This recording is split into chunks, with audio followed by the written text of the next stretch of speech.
So you were also there. Yes. When you met Osama bin Laden and you were recruited, did you look like this? Oh, yeah. Hardly any beard at the time. This was you? I was 17 when I met him, yeah. And did you believe in things that he was telling you?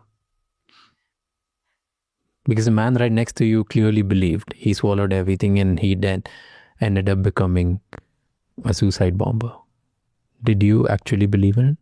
Well, myself, and do you remember I told you about a man who was with me in Bosnia, Kuwaiti, Al-Farouq, who would later become a leader of Al-Qaeda in Southeast Asia? Both of us didn't believe it. Not in the sense didn't believe it theologically speaking. Religiously, we believed it. But strategically, I mean, we were thinking from a strategic point of view. I mean, what are we going to fight America with? Yeah. I mean, it's like, what are we going to fight America with? We don't have anything.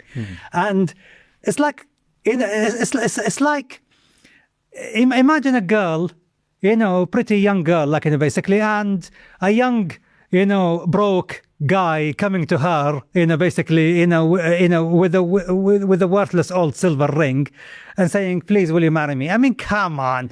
First get a car, get a job, and then come and ask me to join you in marriage. So it's the same thing here. It's like, the optics were not exactly...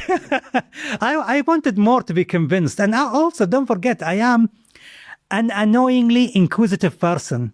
I'm not an easy person to convince. I need a lot of persuasion.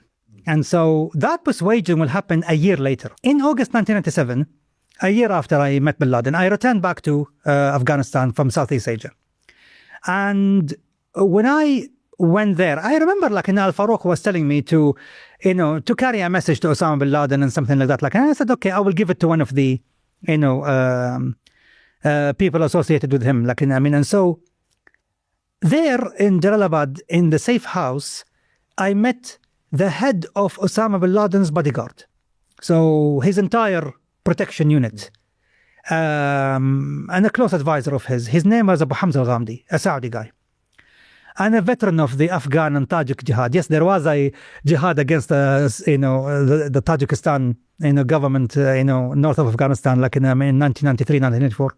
So he was a veteran of that, and he was very famous. And this is when he said to me, look, I recognize in you something, you have something that I don't see in many other people I meet, and I would love, if you could join us. Join you mean Al-Qaeda? Yeah. Well, I was offered a year ago, and somehow I don't want to impose, but I was offered a year ago. Why should I accept now? And this is when he said to me, but we are not the same people a year ago. Now we have, no less than 6 camps, several hundreds of recruits here, and thousands of associates across the world now. And he started giving me, what are they building? What are they doing? How are they going to go about it? And he was very detailed. And again, he brought the prophecies again. He brought the ideology again. Again, he talked about the importance of expelling the Americans. This is exactly what Khalid Sheikh Mohammed said before. And he said to me that, look, in the end, I want you to think. There are prophecies which later I discovered in life is all fabrication. It's all ancient fabrication for political reasons, and I will talk about it later. But he said to me, there are these prophecies of the black banners of Khorasan. So Khorasan is, an ancient, Persian province which covered, the city of Mashhad in Iran, so which is east of Iran, plus parts of Afghanistan. So this is called Khorasan. So he said, the Prophet Muhammad talked about the black banners of Khorasan, and our banners are black. And it's all about these people who will rise from there, revive, the jihad, and march all the way to Jerusalem, and then he said, if it's not us, then who? You see, the Soviets invaded Afghanistan because they were, led by God. They were God's instrument, to prepare, Afghanistan to be the launch pad, for this, vanguard of jihad to rescue, the Muslim lands from the Crusaders and from the Zionists.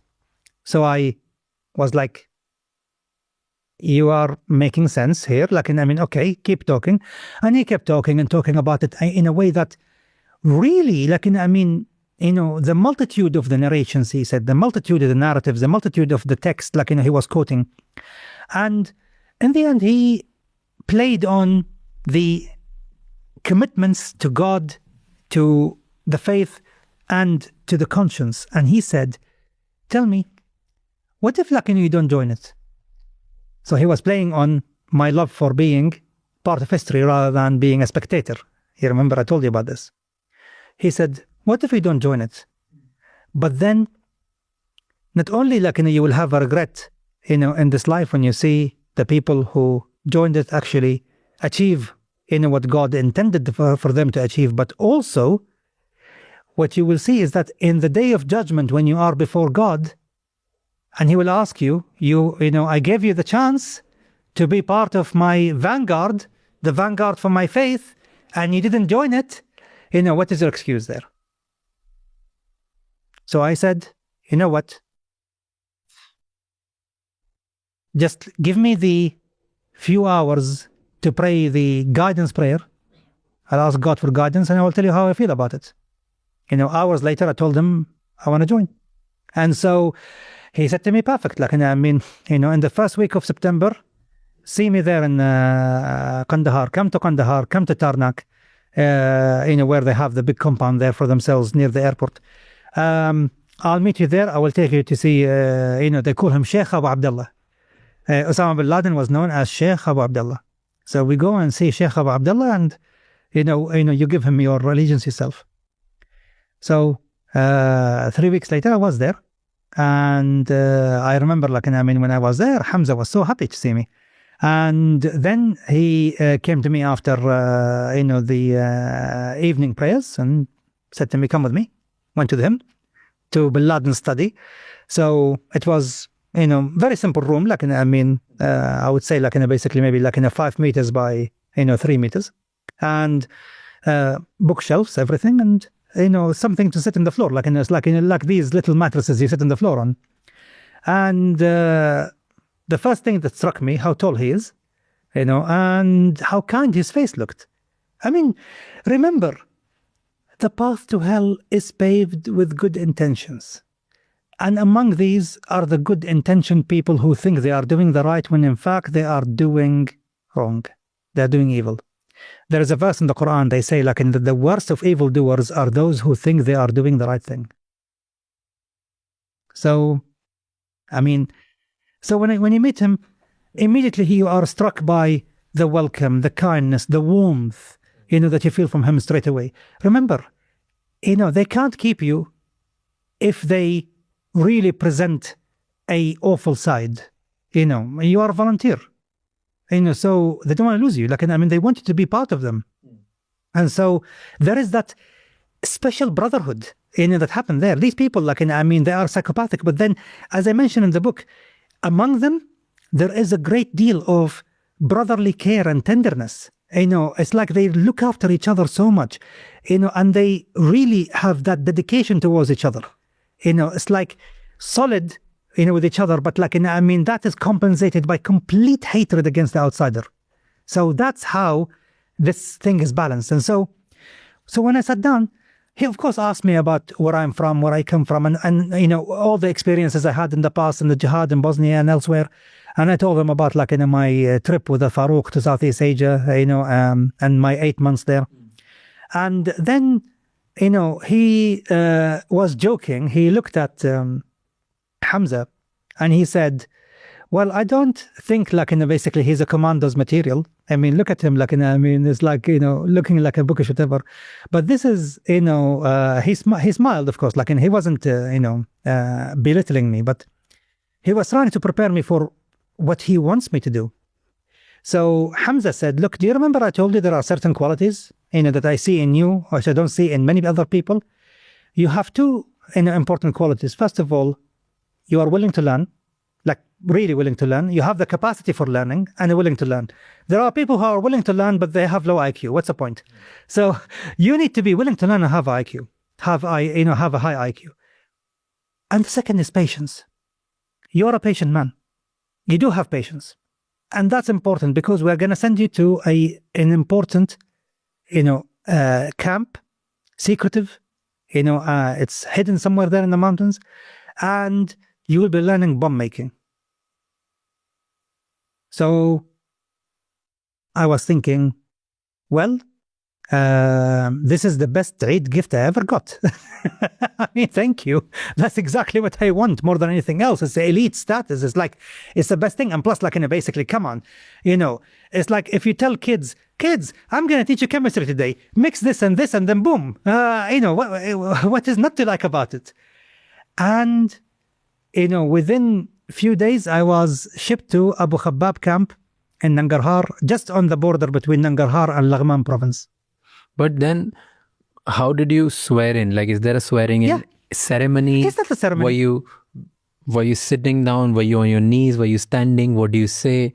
Does he touch you? What happens? How do you swear in? You're sitting in front of him. You extend your hand for a handshake, like this. You're extending the hand for a handshake. And then during the handshake, you keep your handshake on and you recite the oath of allegiance. And what do you say? You say basically, أبايعك على السمع والطاعة. I give you my allegiance to listen to you, obey you, and never disobey you. في المنشط والمكره.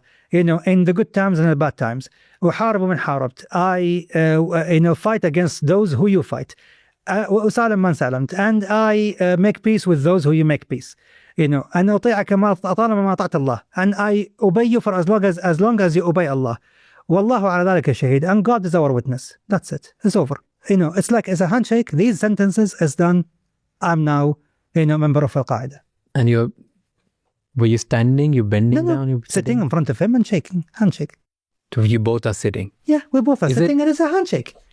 It's a transaction. It's a contract. Is it something like this? When you sit in front of him? No, that's basically more of a press conference and everything and all of that. Okay. No, it was on the floor.